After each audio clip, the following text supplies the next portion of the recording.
organizado este año, me gustaría tener una lectura de la palabra, si os parece.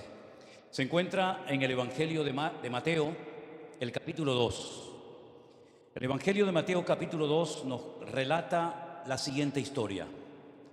Cuando Jesús nació en Belén de Judea, en los días del rey Herodes, vinieron del oriente a Jerusalén unos magos diciendo: ¿dónde está el rey de los judíos que ha nacido? Porque su estrella hemos visto en el oriente y venimos a adorarle. Oyendo esto, el rey Herodes se turbó y toda Jerusalén con él. Y convocados todos los principales sacerdotes y los escribas del pueblo, les preguntó dónde tenía que nacer el Cristo. Ellos le dijeron: en Belén de Judea, porque así está escrito por el profeta: y tú, Belén, de la tierra de Judá, no eres la más pequeña entre los príncipes de Judá, porque de ti saldrá un guiador que apacentará a mi pueblo Israel. Entonces Herodes, llamando en secreto a los magos, indagó de ellos diligentemente el tiempo de la aparición de la estrella. Y enviándolos a Belén, les dijo: id allá y averiguad con diligencia acerca del niño, y cuando lo halléis, hacédmelo saber, para que yo también vaya y le adore. Ellos, habiendo oído al rey, se fueron, y he aquí la estrella que habían visto en el oriente iba delante de ellos, hasta que llegando se detuvo sobre el lugar donde estaba el niño. Y al ver la estrella se regocijaron con muy grande gozo. Y al entrar en la casa vieron al niño con su madre, y postrándose lo adoraron. Y abriendo sus tesoros le ofrecieron presentes: oro, incienso y mirra. Pero siendo avisados por revelación en sueños que no volviesen a Herodes, regresaron a su tierra por otro camino. ¿Cuántos dicen amén? Todos los años solemos leer esta historia que nos habla acerca de la visita de los magos de Oriente. Leemos también el nacimiento de Jesús y todo lo relacionado con aquel acontecimiento que sin lugar a dudas marcó un antes y un después en la historia de la humanidad. Hay muchos personajes que estuvieron relacionados con su venida, con su primera venida. Por ejemplo, uno de ellos, Herodes. ¿Pero cuál Herodes? Porque el Nuevo Testamento nos habla de 4 Herodes. Nos habla de este, que se conoce como Herodes el Grande, el hijo de este que se llamaba Herodes Antipas, luego hay otro Herodes Agripa I, y finalmente hay un Herodes que se llama Agripa II. Este primer Herodes que hemos leído en esta noche en Mateo capítulo 2, que se conoce, ya digo, como Herodes el Grande, fue terrible, realmente terrible. Miren, un emperador de Roma, Augusto César, dijo de Herodes: vive más seguro un cerdo en el palacio de Herodes que su familia. Él quitó de en medio a su madre por los motivos que solamente él sabe. Posteriormente también a su esposa. Y para colmo a 3 de sus hijos. Era un peligro de hombre. Este fue el que mandó a matar a todos los niños menores de 2 años. Es verdad, es famoso porque mandó a construir pues, la famosa ciudad de Cesarea la Marítima y muchos palacios en Israel, pero sobre todo pasó a la historia por ser un hombre sanguinario, sin ninguna misericordia y sin ningún tipo de compasión hacia nadie. Luego, uno de sus hijos, Herodes Antipas, también está relacionado con las cosas negativas que caracterizaron a su padre, porque fue el que le robó a su hermano Felipe la esposa.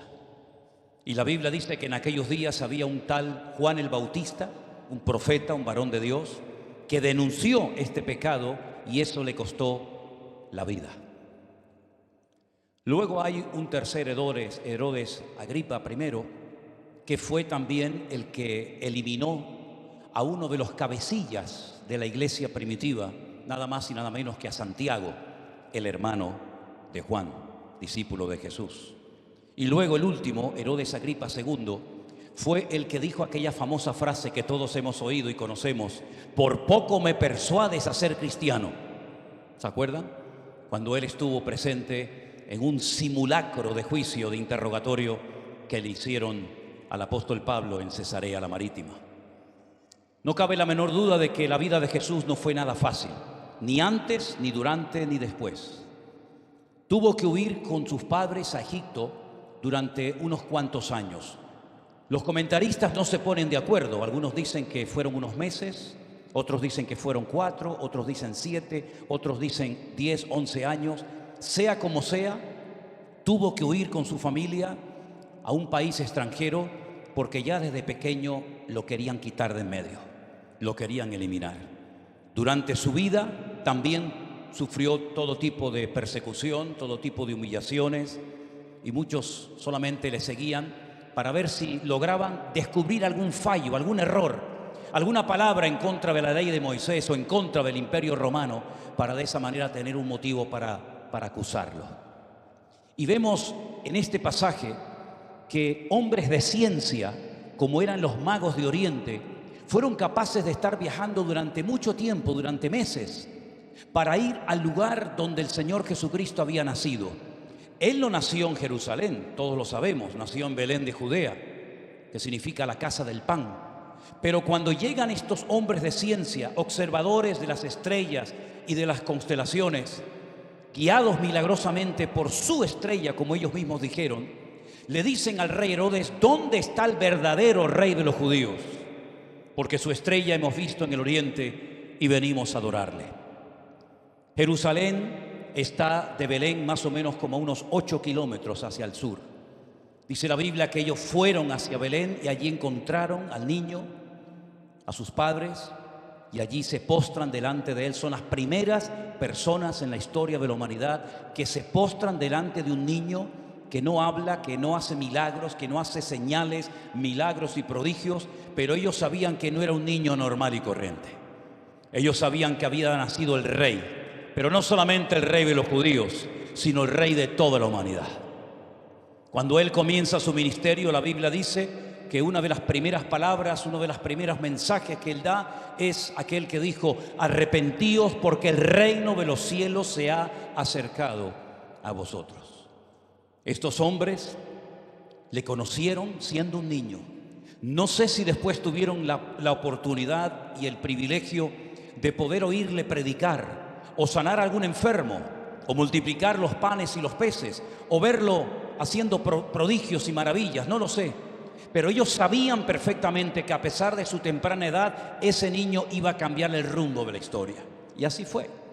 La Biblia nos enseña que cuando vuelve de Egipto, no va a vivir a Belén, sino a una localidad llamada Nazaret. Por eso se le conoce a él como Jesús de Nazaret.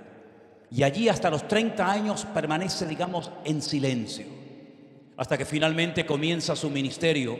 Y entonces podemos entender que todas aquellas escrituras, todas aquellas profecías que se habían escrito tocante a su primera persona, su primera venida, se cumplieron perfectamente en su persona. No faltó ni un solo detalle, todo se cumplió a la perfección. Ahora, déjenme que les cuente algo que creo que es muy importante para entender un poco la gloria, la bendición que vino con su primera venida al mundo.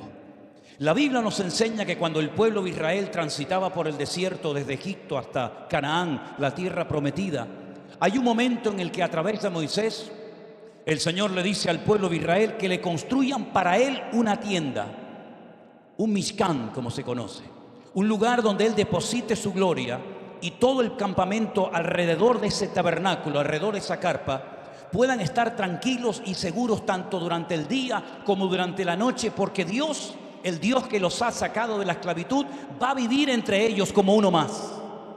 Y la Biblia dice que el día de la inauguración de ese tabernáculo, de esa especie de templo portátil, la gloria del Señor llenó ese lugar. Un lugar humilde, un lugar muy fácil de transportar, pero un lugar donde habitaba la gloria del Señor. Y dice que cayó fuego del cielo. Cuando por fin logran entrar a la tierra prometida, la tierra que fluye leche y miel, entonces Dios, viendo que ya su pueblo no iban a seguir viviendo en tiendas de campaña, sino en casas, Él dice: ahora yo quiero que también a mí me construyan una casa.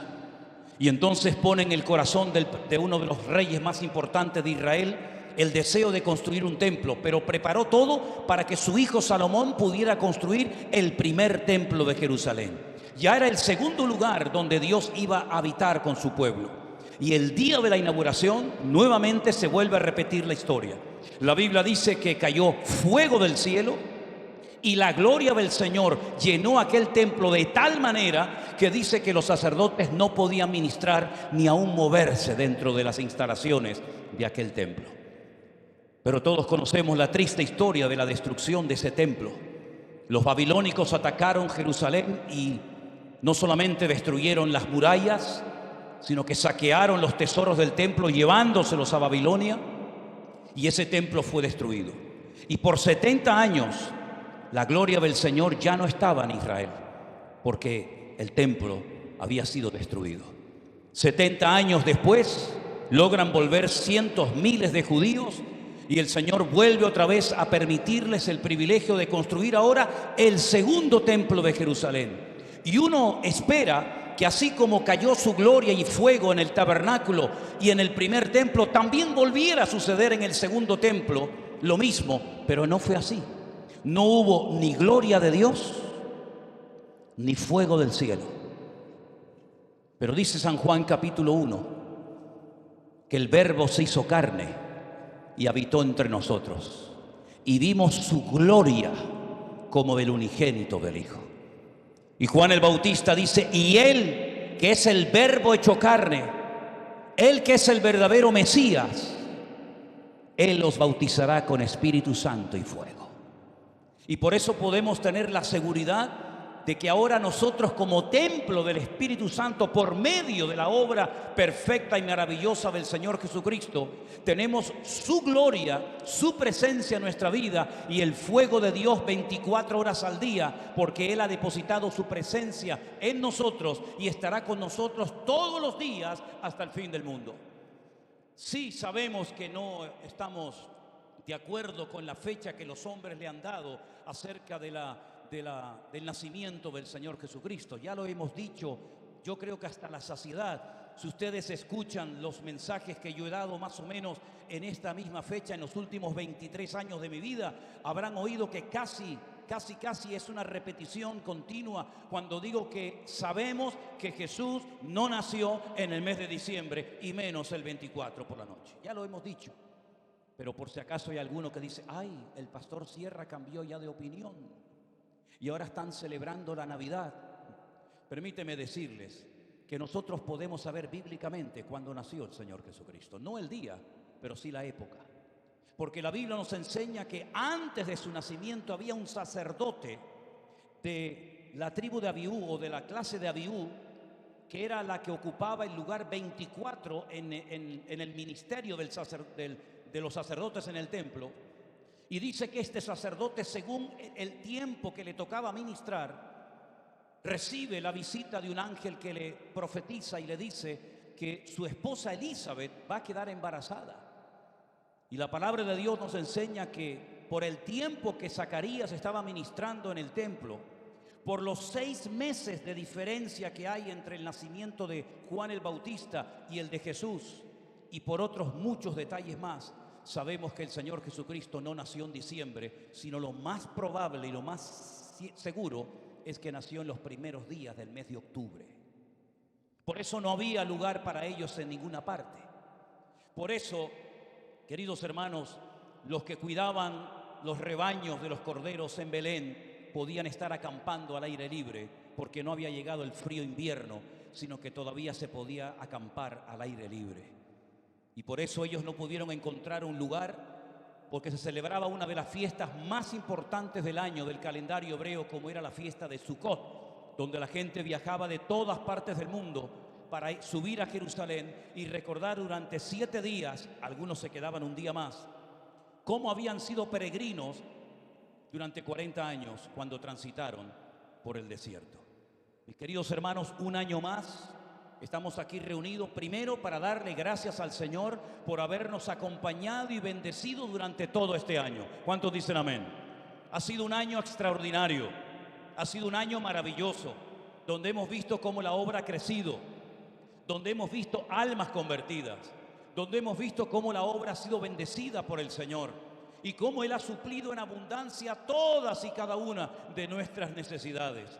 Y podemos decir como aquellos dijeron antaño, hasta aquí nos ha ayudado nuestro Dios.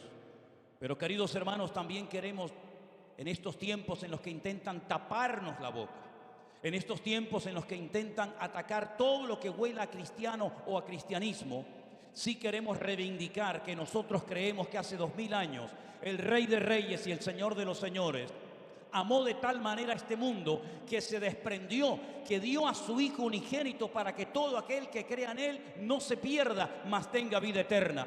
Y nosotros estamos aquí esta noche cantando y participando de este tiempo maravilloso, porque Él vino hace 2000 años a este mundo. Si Él no hubiera venido a este mundo, si Él no hubiera muerto por nosotros en aquella cruz, y si Él no hubiera resucitado al tercer día, hermanos queridos, ¿a quién le hemos cantado en esta noche? ¿Qué es lo que estamos recordando? ¿Un cadáver? ¿Un muerto? ¿Un hombre que tuvo un carisma espectacular, que hizo señales, milagros y prodigios? Ya hubieron otros que también lo hicieron, pero ninguno se puede comparar con Él, porque Él no solamente muere en la cruz derramando su sangre por nuestro pecado, sino que al tercer día resucitó y vive por los siglos de los siglos. Amén. Y a Él le queremos dar toda la gloria y toda la honra. ¡Aleluya! ¡Gloria a Dios! ¡Gloria a Dios! ¡Bendito sea Dios! No estamos recordando a un muerto. No estamos celebrando una fiesta pagana, estamos recordando y agradeciendo al Señor que Él viniera a este mundo a morir por nosotros. A mí particularmente me da igual si nació en agosto, en septiembre, en octubre o en enero. Para mí lo importante no es tanto la fecha, para mí lo importante es el motivo por el cual vino a este mundo. Y Él vino para buscarte a ti y para buscarme a mí. Porque nosotros como ovejas nos descarriamos, cada cual se apartó por su camino, mas el Señor nuestro Dios cargó en Él el pecado de todos nosotros. Así que en esta noche le damos gracias al Señor por haber venido a este mundo, por haber ocupado nuestro lugar en la cruz. Y permítame decirles, y concluyo, mis queridos hermanos,